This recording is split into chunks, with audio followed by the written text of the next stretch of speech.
অনিশ্চয়তা এবং শঙ্কার মাঝেও একটা সুখবর। সেটা হচ্ছে যুক্তরাষ্ট্র এবং ইরান সমঝোতার কাছাকাছি। এই দাবি পাকিস্তানের। পাকিস্তান বলছে যে তারা মনে করছে যে খুব দ্রুতই ২-৪ দিনের মধ্যে একটা চুক্তি হয়ে যাবে। বিশেষ করে হরমুজ নিয়ে ইরানের কিছু শর্ত, সেই শর্ত পূরণ করবে। যে হরমুজে আর হামলার হুমকি দেবে না যুক্তরাষ্ট্র এবং ক্ষতিপূরণ দেবে।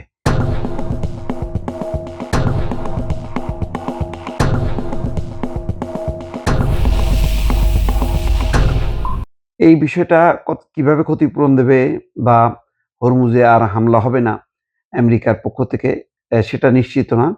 কিন্তু বলা হচ্ছে যে খুব কাছাকাছি এসছে। ইরান যদিও বলছে যে তারা সরাসরি আলোচনা করছে না, কিন্তু মধ্যস্থতাকারীদের মাধ্যমে এই আলাপ আলোচনা চলছে।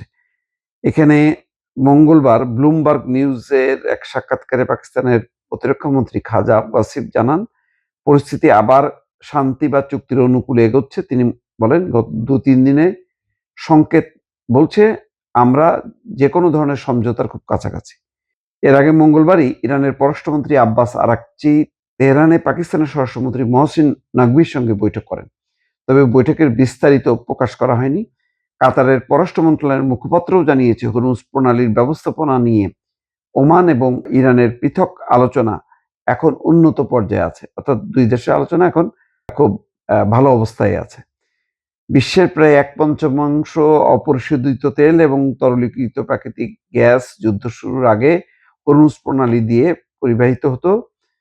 ফলে এই গুরুত্বপূর্ণ জলপথে জাহাজ চলাচল বাধাগ্রস্ত হওয়ায় আন্তর্জাতিক জ্বালানি বাজারে উদ্বেগ তৈরি হয়েছে এবং সমঝোতার সম্ভাবনার খবরে মঙ্গলবার তেলের দাম কিছুটা কমেছে। তবে যুদ্ধ শুরুর আগের তুলনায় দাম এখনো অনেক বেশি। ইরান জানিয়েছে, হরমুজের নতুন জাহাজ চলাচলের পথ নির্মাণে ওমানের সঙ্গে তারা চূড়ান্ত চুক্তির খুব কাছাকাছি।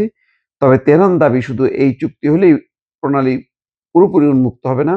যুক্তরাষ্ট্রকে নিষেধাজ্ঞা প্রত্যাহার করতে হবে। অর্থাৎ বন্দরগুলো উপরে যে প্রত্যাহার করে আছে, অবরোধ করে আছে, সেটা প্রত্যাহার করতে হবে। সামরিক হুমকি বন্ধ করতে হবে এবং ক্ষতিপূরণ সহ কয়েকটি শর্ত মানতে হবে।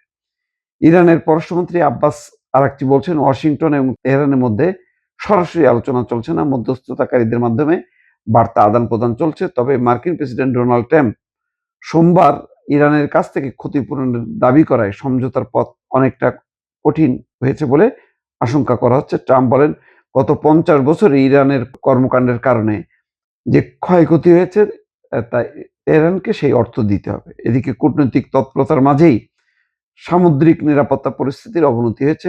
মঙ্গলবার ইয়েমেনের বাব আল মান্দাব প্রণালীতে ইরান সমর্থিত হুতিদের সন্দেহভাজন হামলায় একটি ছোট কার্গো জাহাজের ৪ ক্রু নিহত হয়েছে।